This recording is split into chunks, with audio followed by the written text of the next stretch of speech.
What's going on, Colts Nation? I'm Lawrence Owen. This is Colts Law, and I want to thank everybody that's sitting here watching this stream with me. You know my boy Colts Loyalist right over here that's joined me. He's my new co-host. He's been sitting here chilling with me for the last few days, sending me messages going, man, I got questions about salary cap. How in the world is this going on and this going on, this going on? And I was out there trying to do research for myself thinking, we'll do a stream about this on Tuesday, man. This is great information. And then I look over and I see some videos from Pan Am football, and I was like, this guy knows what the heck he's talking about. So I reached out, and I want to thank Max for joining me on this stream to answer questions about salary cap and contracts and stuff. Max, why don't you introduce yourself and let everybody know a little bit about you and where they can find you? Yeah, absolutely. So I'm Max Dean, and I have a YouTube channel called Pan Am Football. You can also find me on Twitter at Pan Am Football, but started a podcast with a couple of friends of mine about a year ago, and then 4 or 5 months in, I wanted to start the YouTube channel as well. And so I talk all about the NFL there, but I do have a specialty on team building and salary cap. So you can find all kinds of content related to that. And right now I'm in the middle of a 8 or 9 week long process where I'm covering every single team in the NFL. And the AFC South was the very first week, which is probably how Lawrence here found me, because I did one on the Colts right off the bat. But I'm excited to talk about the Colts and the cap because I think they're doing some pretty cool stuff. So, absolutely. So the first thing, the reason why I jumped into this was Loyalist asked me a question. And I'm going to go ahead, I'm going to have Loyalist send that question to you. Something about, go ahead and it's your question. You ask. Okay. First off, now, am I right in saying that the salary cap was created to try to keep equal playing field for all teams? Is that the major premise for it? Yeah, the point of the salary cap is to basically create an even playing field, and the draft is the other part of that. So in the NFL, they're really big on parity. So any team that has the worst record in the NFL will get the highest picks, and vice versa. But on top of that, to avoid teams just paying veteran free agents more money than other teams can afford, they instituted the salary cap to basically keep that a little bit more even. Okay. So that's what I thought. But my question when I talked to Lawrence about this was, with the lawyers and the contracts and just the way these teams are handling it now, forcing money 2, 3, 7 years down the road, everything can be turned into signing bonus. Is that actually even still doing its purpose? Is it still keeping it a level playing field? Yeah, it is. So basically, there are ways in which wealthier teams can do a little bit more, but it's pretty minimal, especially compared to other sports. But in essence, although there are these ways that you can, push money down the line, any team can do that. Any team has the ability to do that. And it's more about how much risk do you want to take than how much money you have. Because every team has enough money to fill up the salary cap all the way and then some. So there's no team that doesn't have enough money in that regard. So basically, in a situation like, let's throw it out there, because a lot of people was just like mind boggled that last year, like the Kansas City Chiefs, right? They had basically no money left on their salary cap for that current year. And then they went out and they gave Chris Jones an extension. They gave Patrick Mahomes a life-altering extension. They went out and signed some people, things of that nature. How is a team, if it's easy to explain, how is a team who doesn't necessarily have that salary cap able to give extensions, and do these extensions actually create salary cap? Is there a way to do that? Yeah, so there's a two-part answer to your question. First off, any contract extension means that it's signed while the player still has a contract with the team that's active. So the extension, which in Patrick Mahomes' case was a 10-year extension, actually was added to the 2 years that he still had under contract, right? So first of all, those 2 years that are remaining, the cap hits may have been pretty low, which they were in his case. Sometimes they're not if a player already has had a big extension, but in his case, they were.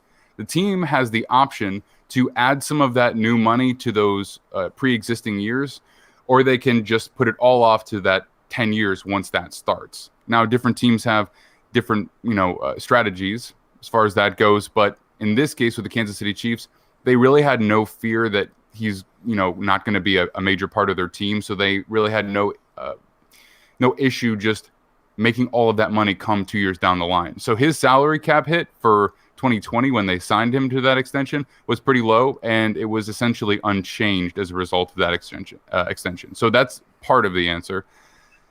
The other part is that for the Chiefs, they had a couple of other things too.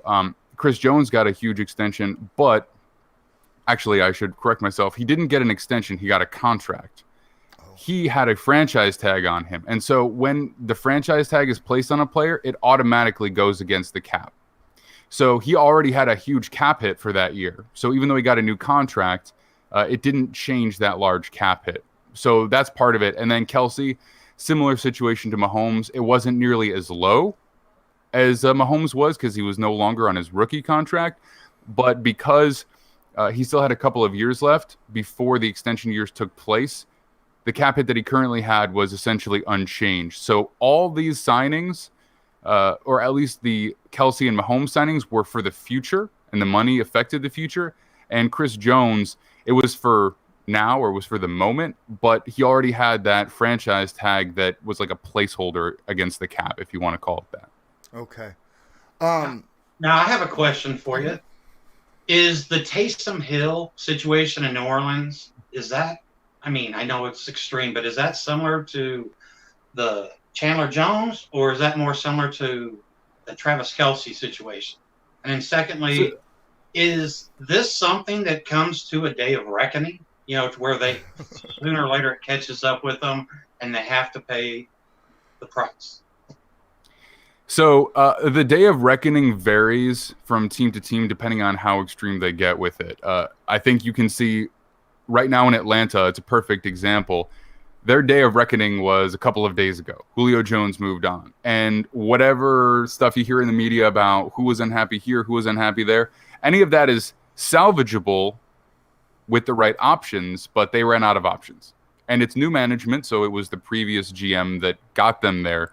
But basically, they had to start moving on from these players because it got to an untenable situation. And then Taysom Hill is really unlike any other player in the NFL right now. The New Orleans Saints are one of the most, you can call them savvy or you can call them foolhardy. Either way, there's probably somewhere in between, but they are the most cap savvy team in the NFL. And they're basically just kind of mocking the media a little bit, because with the Taysom Hill contract, that extension that they signed him to is like basically if I went up to you and I was like, hey, I've got $10 million in my back pocket. Do you want it? Like, I think I'll give it to you. And then you're like, I don't believe this guy, but I'm just going to say yes. And then I just walk away. That's basically the amount of commitment that's actually in that contract. It's on paper, but they're all void years, which means the contract is literally written to end and none of the money is guaranteed. Now, why did they do that? Because everybody last offseason was talking about how awful of a cap situation the Saints were in, that they basically did this just to say, like, you think we can't sign players? Look at this. So it was just kind of a bit of an FU to the media, really. Yeah, I kind of figured that in a way. But it is kind of funny. We talk about salary cap, and there is a very serious penalty to that salary cap if it is over by was the very beginning when the offseason starts, correct? I believe that is it. Yes. And it's the first day of the new league year, correct? Yes. And now, was there any teams this year that suffered that penalty, or was every team able, because I wasn't able to keep track, I don't know if you did, any team able to finally like squeeze under, because there was a lot of teams that were really in a bad situation leading up to that point.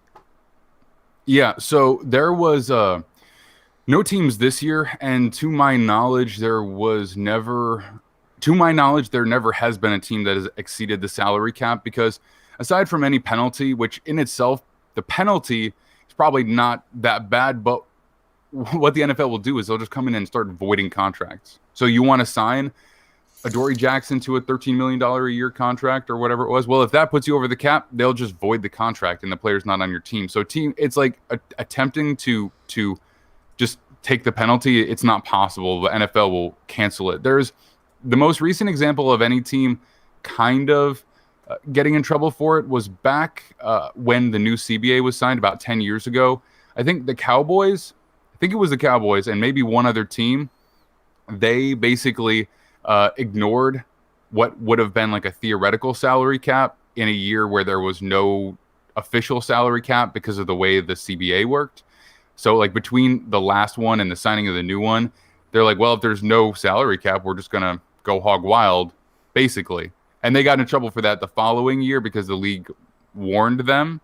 But that's really the only example of any team that has actually been over, because teams just know that they have to. I have another comment on that, but we might get there in a minute, so I'll give it back to you. All right, I want to take a moment to shout out everybody that's watching right now. Buck Dancer, Ant Rogers, JDW Sports Talk Show. Thanks for joining in the live chat. Also, don't forget, please smash that like button, hit subscribe if you're not subscribed, tag that notification bell so that you're notified next time I go live. Don't forget to open up the description of this video because in there is links to Pan Am Football's Twitter and their YouTube page as well, so you can go check out some of their stuff. And while you're there in that description, you could also check out my Patreon. I've got plenty of patrons, 5 more patrons. I'll be doing Patreon specific live streams. And of course, there is also my merch shop, and as soon as I find that, there it is. Make sure to check out the Colts Law merch shop. The link is in the description of this video. There are a ton of high quality, reasonably priced items there that you can choose from. And all you got to do is just click one button and you can go and check out all these great merchandise items. And we're back, and I just want to say something, man. I really appreciate you being here. Man, I've had questions myself 100 times. I've seen something where you were talking about there's a 3-year span where a team has to spend so much of their cap space, right? Like 90% inside of a 3-year span. And my question is, if I remember correctly, if they don't actually do the full 90%, it's not really isn't it like anything over that, it ends up being like bonuses, like roster bonuses or something like that to the players? You know what I'm talking about? Yeah, so first of all, thanks for having me. I'm glad to come on. I've been doing the YouTube channel for probably gearing up on a year now, but I'm glad to get the invite. And if anybody else out there has a similar type of thing that want me to come on and talk, I'm happy to. And then, so the 90% rule, basically there's a 3-year window. Mm-hmm. And all that means is that if you spend a very small amount of the salary cap in 1 year, you have to spend a very large amount of it the next year or within the next 2 years to maintain an average of over 90% for all 3 years. And honestly, like that rule is not used that often. It's not super common for a team to be well below the 90% in any given year, just because it's easier to maintain a salary cap that's kind of on a steady trajectory as the salary cap goes up. Because the salary cap does go up naturally, if you go like this and then you need to jump up, your spike will have a very steep incline, and it's a little bit harder to manage. Teams will periodically not spend very much in a given year, but there are no real rules for how you pay a player in that. To some degree, certain types of payments affect the previous year or the next year. So there is a situation in which, say, for example, a player had or a team had just under the 90% limit for a 3-year cycle, and then they have a player on their roster the following year that has a very large payment in one of those particular types of payments, it would affect the year before and it might get them over that hump. But like in practice, it's not, I don't think that any team is really like struggling to manipulate that, if you know what I mean. They're, like I said, different types of payments affect which year of the cap they're on. Even if it's in 2020, it could be an effect on the 2019 cap for that specific 90% rule. But for the most part, it's minutia that I don't think that the average fan will ever really come across. Okay. And I want to thank Malicious 101 for the $3 donation through Streamlabs. Don't forget, if you want to run a super chat, feel free to do so. Please use the link for the super chat in the description of the video. Don't use the YouTube one, because YouTube one takes 65% of that. The link in the description, you'll still get popped up. It works the exact same way, and I get 96% of that. So just throwing that out there. I already got guys in here saying you know your stuff. They're going to give you a follow. So that's awesome. Also, thank you guys. I appreciate it. If you guys have any questions for Max, please drop them in the chat, man. We'll see if we can't get to them. Absolutely. Let's see here. Another question I have. You were talking earlier that the Indianapolis Colts has some pretty interesting contracts or situations that they're going to be walking into. Could you elaborate a little bit on that? Yeah, so first of all, if you want like a really deep dive on what the Colts have going on right now, you can go to the YouTube channel, and I have a Colts draft analytic video where I talk about every single draft that Chris Ballard has had since he got to Indianapolis and a lot of his trends. I talk about where he stacks up in the NFL in terms of where he's investing picks on the defensive line or in the defensive backfield, etc. And I also have a salary cap video for the Colts as well. So if you want, if you want to spend an hour and really watch all that stuff, I absolutely encourage you. But for a little bit more of a simple answer here on the show, the Colts subscribe to a method of team building, or at least they do right now in their team building life cycle, in which they are investing heavily in second-round picks, and they invest heavily in multiple picks in the same position in the same draft, which I find really interesting. So if you look at a salary cap chart for the top 51 players for a team, at the top you'll have players like Carson Wentz or DeForest Buckner, guys with high salaries and high cap hits. And as you go down to the bottom, you get down to the minimum, which is around anywhere from $660,000 to, I think, $1.075 million, depending on how many years the player's been in the league. A lot of teams will have their top elite paid players, and then intermixed in there, they'll have their draft picks. But if you look at the Colts, they have a huge chunk right in the middle where all these guys are getting about $1.5 million. For a veteran, that's not a particularly good player, a depth player kind of at best, a role player who won't see the field very often. But if you draft players in the second round, you'll get guys under contract for about that much for 4 years because of the way the rookie contracts are legally structured. So the Colts have all these guys that make up like a huge chunk of the depth of their roster that have come in these second and third round picks. And to kind of ensure that you're getting the same known quantity that you would get if you signed a veteran player, they take two of the same position in every draft. So they bring in, they get Deo Odeyingbo and Kwity Paye, two edge defenders. They double down. And I think you don't see that with a lot of teams. I think the Ravens do that sometimes, and they're really a really good drafting team.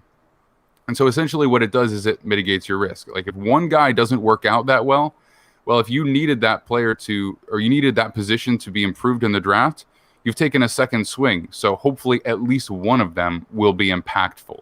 So in terms of the way they've structured their salary cap, it's through these young players who come in the second round, which is just an incredible value. And if you can accumulate those, it's a job well done. And, aside from just the quality of player that Chris Ballard has drafted, which have been pretty good overall, the volume helps out too.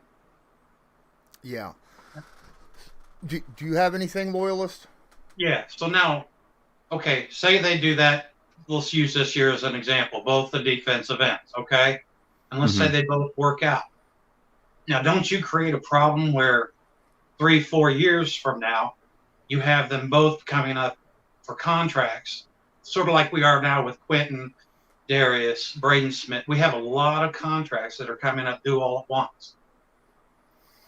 Yeah, so, well, I mean, theoretically, that could be an issue, but based on the way the Colts have been building their team, ideally, 4 years from now, they will have had a number of second and third round picks who are young and coming in and filling those roles. A few years ago, they did the same thing with these kind of inside-outside flexible guys like Kamoko Toure and Tyquan Lewis, who are stepping up now, and maybe they're not everything that Justin Houston was, but I mean, he was a perennial Pro Bowler, so it's hard to necessarily expect your guys to be that. But you've done that. You've got those two guys. By the time they're up for an extension, which will be in another year, if the team hasn't decided they want to keep those guys, well, now they also have the two guys they drafted this year. A few years from now, there will be more young guys, and you just keep the ones that are really good and make an impact for your team, and the ones who are just pretty good, you let them move on in free agency, or you trade them at the end of their contract, and you start the whole process over again. So basically, get this right, the Colts are kind of on a trajectory to have like a 4-year turnover with players, and possibly getting compensatory picks with that whole situation to keep their salary cap low, but keep keep producing in player skill. Yeah, that's basically the idea. So either you trade the player with about a year left, or maybe even less than a year left if it's right up against the trade deadline, or they might get a compensatory pick back from a player who signs. And there are different levels. Everyone's after the third round, but a fourth round compensatory pick is valuable, and fifth, and so on and so forth. And you see teams like the Cowboys, who, I know that this is a little bit less exciting for fans, because when you have a good player, you become emotionally attached to them, and you want to see them stay with your team for a long time.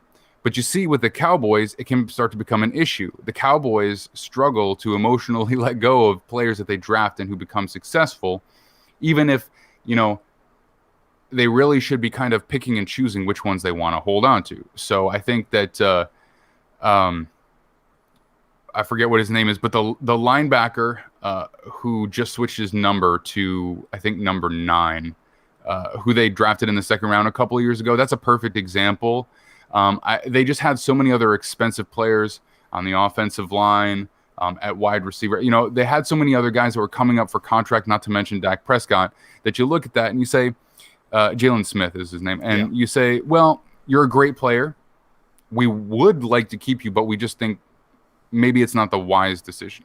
And so you avoid where you keep too many guys and kind of force yourselves to start making decisions. So, you got him and you're like, well, we got the linebacker, but we really need a corner. And so now in the second round, you're trying to find a corner who's going to start for you because you're really roster heavy. Where if you let these guys go and you cycle through, you just cherry pick the ones that are really, really good. Quentin Nelson is an obvious example. Granted, he's not a second round pick, but the idea is the same. A guy that just totally changes the game for you, he's the one that you extend. And if you can get your hands on DeForest Buckner for a single draft pick, do it, because you know that getting that guy for that price is it's not something that comes up often. Yeah, that is true. So when it comes, there was a question in here. Maybe it was from Joe Thornburg. I'm not 100% sure. I can't remember exactly who it was. But when it comes to restructuring a contract, this has to be done by the team and the player. They both have to agree to it, right? And when they do that, does that mean that certain years of how does restructuring work? Okay, so first of all, before I explain restructuring, there is one thing that I want to mention, because it kind of explains why teams do restructures. there are many types of payments in the NFL. There's salary, there are roster bonuses, there are workout bonuses, there are signing bonuses. There's all these different types, and they're paid in different ways. But in the way they affect the salary cap, it's one of two ways. Either everything in that payment affects the year that it's paid, or it's split evenly throughout the rest of the contract for up to 5 years. So let's say salary, just as an example. A player's salary 100% affects the year that it's in. But a signing bonus affects each of the next years of the contract evenly. So if there's 3 years left, it's split into 3. If it's 5 years left, it's split into 5.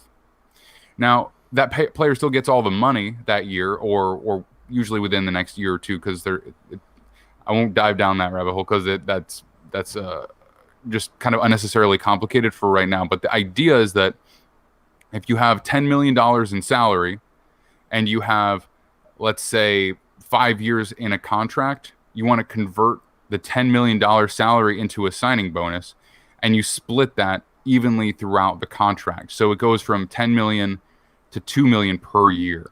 Does that make sense? Because I know that like sometimes it's just saying a lot of numbers you can get a little bit lost. But the idea is that you have this whole thing and it all hits year one.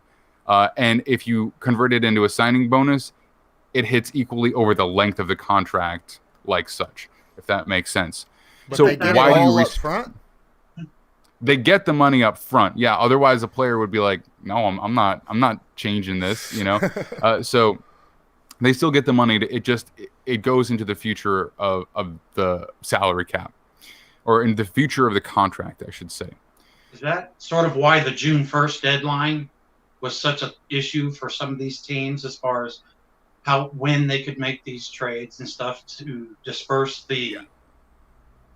Yeah. So for another visual example, so you've got this salary that's like a singular year, and it's a lot of money in 1 year. You turned it into an extension, and it spreads evenly over all the years. Well, say you go through 1 year, then after the next year, you're like, well, he's got 3 years left. We don't want to keep him, so we're gonna release him.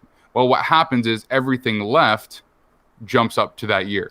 Does that make sense? So year one is now year 1 through 5, year 1, year 2, and then you cut him before year 3. The rest of it all, it's called accelerating. And so the thing with June 1 is you got this thing, and you wanna cut the player after year 2, but if you cut him right at the beginning of the league year, then everything jumps to year 3. If you wait till after June 1st, you split up some of it into year 3 and then all the rest in year 4. So basically, all it does is it helps you out a little bit in the current moment. You're still taking the full hit that's remaining the following year. Does that make sense? Excellent. Okay, so I gotta. Is there more that you need to say? Well, basically, that's. You had the other question. Does a player have to agree to that? And it depends. There are two kinds of restructure. There's a restructure where you're just converting to a signing bonus, and that's the very simple one. Almost every single contract in the NFL has it written into the contract at the very beginning that the team has the right to do that if they want to at any point, and the player has to agree to it. Because again, financially, it doesn't affect the player at all. So they still get their money at basically the same time. It's just, it just changes things around for the team. But there's a different kind of restructure in which the team actually changes some salary to the future. And so the player actually gets the money in the future but turns it into a guarantee. So it doesn't change the financial situation for the player in terms of getting it, but it does change when the player gets the money. A player would have to agree to that. A player also would have to agree if they wanted to add void years to a pre-existing contract. Even if the money doesn't change, to add void years, any new years a player has to agree to. So the answer is yes and no. Okay. Yes, he does have his own channel. For those of you that's coming in late and asking that question, the link to his YouTube channel is in the description of this video, and there's also a link to his Twitter. Go give him a follow. Go check out his channel and subscribe. He's got a lot of really great stuff that you can learn from, including what on the 5th, I believe it was, is when you dropped the Colts video that you had. I think it was the 5th. It wasn't that long ago. Yeah, a couple days ago, I dropped the Colts salary cap video. I think it was Friday or Saturday, so it would have just been a couple of days ago. All right, so JDW asked, can I ask, why couldn't the Falcons sign their rookies because they didn't have enough when other teams were in debt? Yeah, so it's a complicated question. And here's something that's I just gotta throw it out there right now. If you want to know about the salary cap or player contracts, ESPN and NFL Network are the last places to go. Basically, anything they report, just ignore it and then go find people who really know what they're talking about. Whether that's me or you can go to Over the Cap. They do a really good job. They've been doing it way longer than me, but I don't think they do anything on YouTube. But yeah, just ignore anything in the mainstream media because whatever they say is either vague or even outright misrepresentative of the real situation. So before I just wanted to kind of throw that out there to begin with. Now, one of the reasons that the GM for the Falcons was fired last year was because he made all of these decisions that basically gave the Falcons very, very few options. As a matter of fact, back shortly after he was released in the season last year, I did a Falcons video basically explaining their salary cap situation and how it wasn't going to be good when we got up to this point in the year. They had a couple of options. They could have either done restructures for Matt Ryan and Julio Jones, or they could have done the restructure for Matt Ryan and then done a post-June 1 trade for Julio Jones. So they could have doubled down on both, or they could have doubled down on one and moved on from one. There was no way that they could have gotten through without doing at least one of those two options. Because basically they have huge contracts, big cap hits. They were over the cap with very few players. And so to get a full roster, including signing their draft picks, they had to create this space. The Falcons suffer from what... Okay, let me put something this way. When you develop dead cap space, a lot of people think that the dead cap is the issue. And it's not really true. I mean, you can have dead cap in a very successful NFL team. The Chiefs will absolutely have some coming up here soon at some point. The question is, when you're making a move that you know is most likely going to result in dead cap for you, it's how much is that player that we're making this room for going to improve our team? How much of a difference is he really going to make? The good teams only say yes when they're like, yes, we really think this is going to work out for us. So even when the bill comes due, it was worth it. It was worth the shot that we took. The Falcons got to the point where they were just signing players all over the place because they just felt like they had holes to fill, and they weren't properly asking themselves the question of, is this guy really going to help us? You know, they signed Dante Fowler last year to a backloaded contract, and how good was their pass rush? It was not good. They had one of the worst pass rushes in the league, especially before their coach got fired. So there were just too many decisions of we're bringing all of these guys who are probably not really like true difference makers. And if we're having to take this likely dead cap to bring in a guy that's not a true difference maker, you should be saying, let the young guy play, you know, and bite the bullet, because we'll be better off in the future. And without getting into the details on every single player, that's essentially how the Falcons got to where they were. With a new GM and a new coach, they wanted to start rebuilding the team in their own image. They didn't want to be tied to veteran players over 30 for the next 3 years. They didn't want to be 3 years deep, just about to get rid of those older guys, get the guys they wanted, and get fired because they never got a chance. You know what I mean? That kind of stuff can happen. So they're like, we're going to start this process as soon as possible. Now, I'm not saying they wanted to dump Matt Ryan, but I'm sure they would have liked to not mess with his contract if they could help it, but it wasn't an option. All right, so there's a question, and I don't know if you had any kind of research on this or not. I know it's a question that's been on Loyalist's mind. It's been on my mind.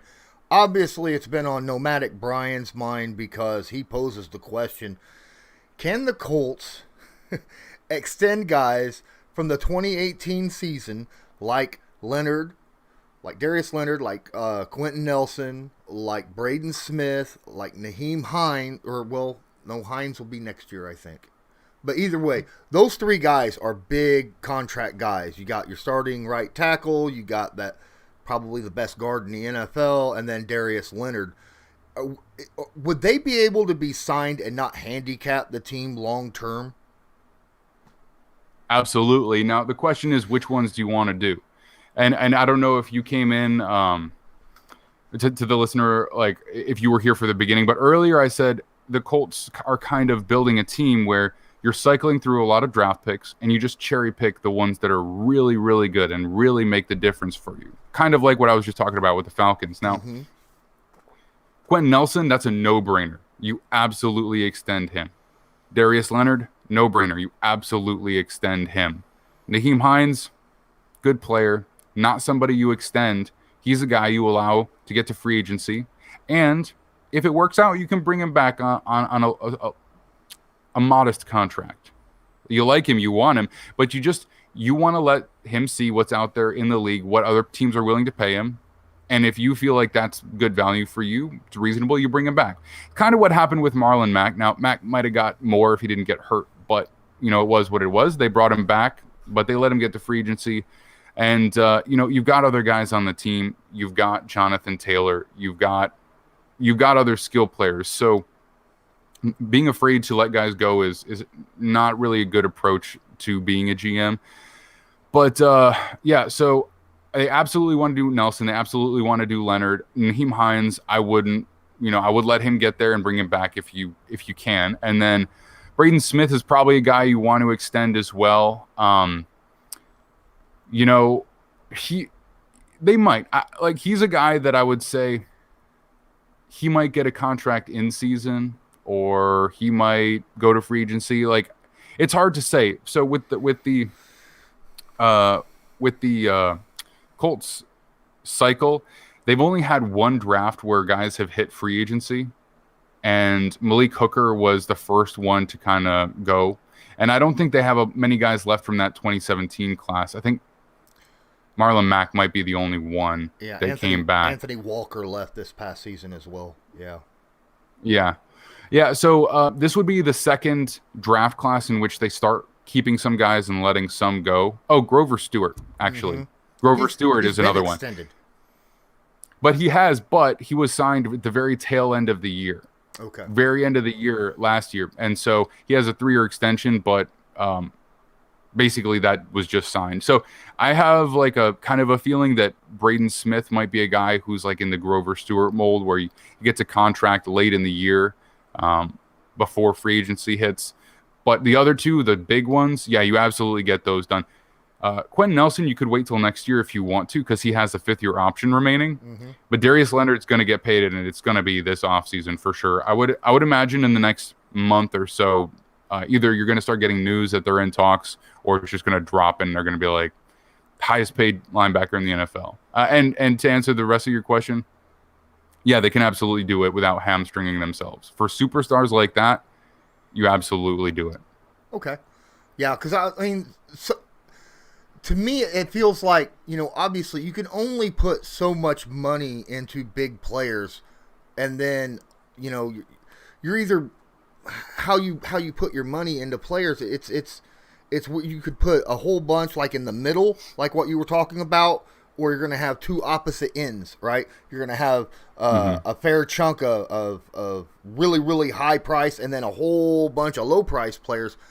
I don't know how the Colts would end up rolling that because, like you said, this is only that second season that they're going to be rolling over with that. I'm trying to look. Monopoly money, John Hurt or Anthony Hurt says. It's not. They're not playing with Monopoly money. It is real money. They just have to, from what I'm gathering, they have to pay the piper at some point, right? I mean, you can move the money around, but at some point, you can keep backloading it. But at some point, the team's going to have to just come down with that money, or can a restructure get rid of that? Yeah, basically, whatever you push to the future that's already been paid, it's coming at some point. Whatever you push to the future that hasn't been paid, so like in the example of a contract the player makes less in the beginning than they do at the end, depending on what's guaranteed, that may or may not come due. It depends. But here's another thing about the Colts. The Colts have one of the closest either cash to cap or cap to APY, whichever measurable you want to use. And essentially what that means is if a player, let's say, for example, a player like DeForest Buckner makes $21 million per year, right? That's his APY. If they were to do a restructure, his cap number would be potentially way lower. Could be down in the vicinity of like 3 million or 4 million or however they decided to do it. So the cap to APY has a large differential. What his cap hit is to what he earns, there's a gap between those two. When you do stuff like that, it's coming in the future. The Colts, however, they have a very small differential between cap hits to APY. In fact, I want to say that it's like it's only a couple of million. I don't remember exactly what it is. But what that means is what they have on their roster, they're accounting for on the cap this year. As long as you continue to do that, there's really no risk of like the piper coming due. The piper coming due, like that's really for teams that do push that money into the future. The Saints, the Falcons, the Eagles, Packers have done it a little bit. But the Saints, the Falcons, and the Eagles are the big examples of that. I can see the 49ers coming up into that situation potentially in a little while, which is exactly why they went for the rookie quarterback. They needed to get one of those big expensive players off the books. But I really wouldn't worry about it for the Colts that much, guys. Like, honestly, they're doing everything in a very measured way. I don't. When free agency rolls around and the Colts aren't really making big moves, bringing in expensive guys, yeah, that week might be a little bit boring for Colts fans. I get that. But ultimately, you're better off for it. You absolutely are. You know what I mean? Like, just don't tune into ESPN. Just don't follow Adam Schefter because he's probably not going to be talking about the Colts. But that's a good thing. It's a good thing. Trust me. From a team building perspective, you don't really want that to be the week that you win. You want awesome drafts and basically consistent drafts with high numbers of picks, especially in the middle rounds. So, yeah, I wouldn't worry about it if I were you guys, to be honest. All right, so we got about 10, 15 minutes left. Loyalist, you got a question there, my guy. Just real quick, just with your experience and stuff. I guess what I'm trying to think how to work. Okay, so when you're dealing with a player, obviously you worry about the player. But now there's a lot of talk about how much money the Colts have wrapped up in their offensive line and how little, do teams generally like say, okay, X amount of $1 million is what we can invest into our offensive line? Or do you think that's just solely a player-based decision? Well, it depends. You're probably going to see like cycles like this, if a team is doing a good job, because what happens is you draft players. And the way that contracts are structured for rookies, it's a locked in, and it's very cheap compared to veterans. There's no negotiation for either cap hit or average per year. You can basically predict a year out what the cap hits will be for every single draft pick in the next draft. So because of that, when you draft a player, he makes very little for the first at minimum 3 years and maybe 4, depending on the situation. And then when he becomes a veteran, a true veteran, and is eligible for an extension or becomes a free agent, he's going to start making more if he's a good player. And then as you make that signing, you're looking to get cheaper in other areas. So that's one of the reasons that the Colts went pass rush, right? So they have an expensive interior defensive lineman, go for a rookie pass rusher that can be big impact, but keep the spending across that entire core group a little bit lower. When they come back with big extension for Darius Leonard, they'll probably continue to draft linebackers to play around him who will be inexpensive. And one of the other things to keep in mind is that, the difference between safeties and linebackers is far less extreme than it once was. So they had a big hit with Julian Blackmon last year, right? So now you've got another guy who plays in that kind of same area of the field that's very cheap. So you can keep core groups good if you pay one guy, but keep the rest around him a little bit inexpensive. So that's where you start to see like fluctuations. And with the offensive line, they managed to get Eric Fisher for this year. They may extend him beyond that. They may not. But if Quentin Nelson gets paid and then they decide to go with Braden Smith, they'll be circling back to offensive line pretty soon. That's one of the things that I always preach is that when you have the really big money positions, like you have pairs of them, like you have a pair of wide receivers that play a lot, you got a pair of tackles, a pair of defensive ends, a pair of cornerbacks. These are the big money players. Anytime you know you're going to sign one of your really good ones to a big extension, that's the year that you want to hit high in the draft on that position, because you've got an inexpensive guy that you are confident in because you drafted him highly, and an expensive veteran. And then that cycle will hopefully just continue and continue and continue. So, all right. So one question, I was looking at Carson Wentz's contract and I realized that his salary is not necessarily what the Colts are paying him, because there's a bunch of it that the Eagles are still paying him as well.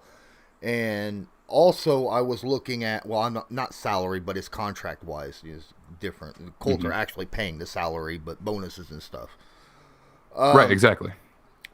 But when I was going through his contract, I seen that after 2022, the Colts can cut ties with him completely and not pay him a dime. Is that correct? And if so, why?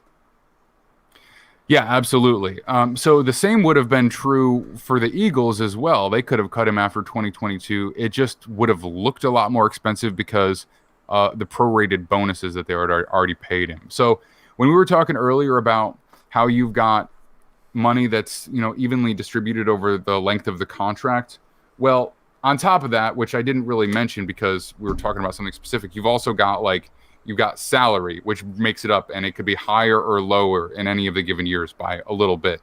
And so what happened is when the, let's say this is 2 years worth of salary, right? Let's just say, basically when he was traded from the Eagles to the Colts, all this that had already been paid by the Eagles stayed there. And so this is all that's left of his contract for the Colts. There's a lot less left there. He had 2 years of guarantees remaining. So there is a risk if he absolutely stinks this year. It will hurt a little bit next year.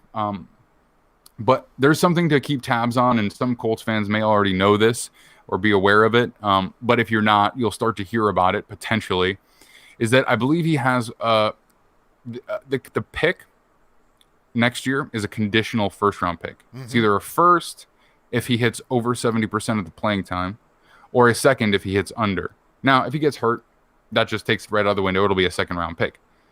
If he's not hurt, there's going to be a point in the season where the Colts are going to have to decide, is this worth it? Do we want to pull him and keep our first-round pick, or are we going to go for it?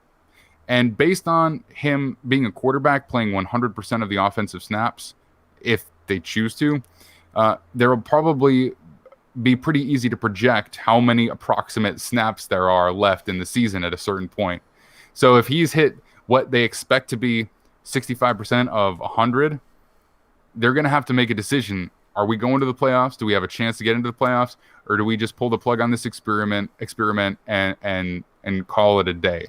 And hopefully, ideally, you end up sending that first round pick on its way because it's worked out well. Mm-hmm. But there's going to be a decision at some point where, and I don't know how the media will represent this because I know they don't necessarily always do a good job, but there may be a day where Carson Wentz is not starting and there's going to be this whole big hoopla about the coach doesn't believe him anymore, blah blah blah, and it's almost exclusively because of that first round pick. But yeah. So is there a possibility that maybe the Colts do believe in Carson Wentz but still sit him because they want to? Do you think that's something that a team would do? I don't think so. No chance. I mean, because the Colts have a great roster. Maybe hypothetically in some bizarro scenario, it could happen. But the Colts are in they have a great roster. They have a good roster. They've got a good offensive line. They should have a good pass rush. They have tons of players riddled through the defense that are very good.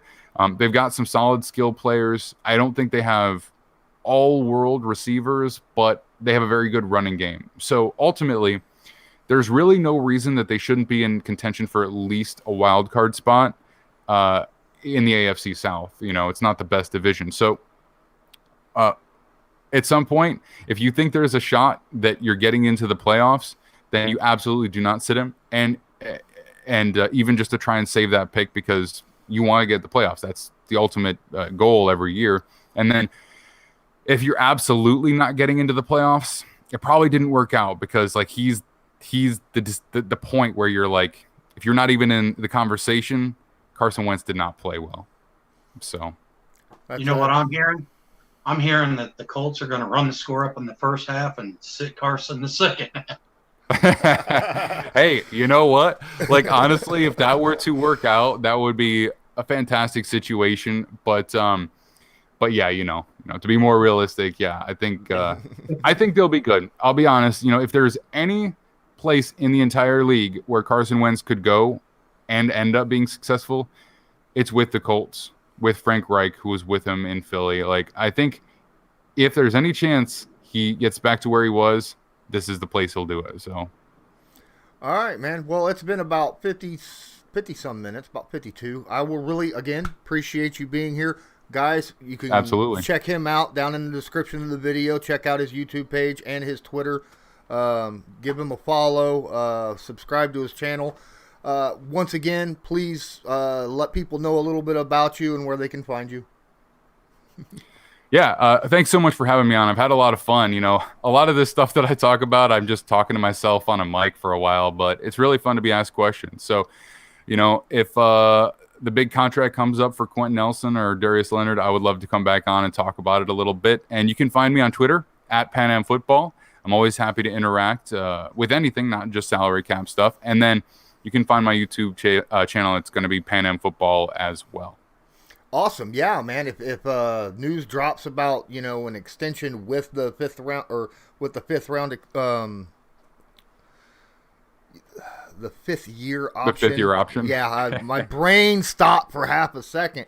With the 5th year option, or Darius Leonard gets the big extension on top of it, absolutely, man. I'll get a hold of you. You can kind of explain the contract out and the pros and cons of it. That'd be awesome. Absolutely. Don't forget, guys, please smash that like button, hit subscribe if you're not subscribed, tag that notification bell so that you're notified next time I go live. Don't forget to give Colts Loyalist a follow over on Twitter because, he loves football too, right? and he's here with me, so, you need to follow my co-host. Follow my co-host. All right. Until next time, I'm Lawrence Owen. This is Colts Law, and as usual, have a good one.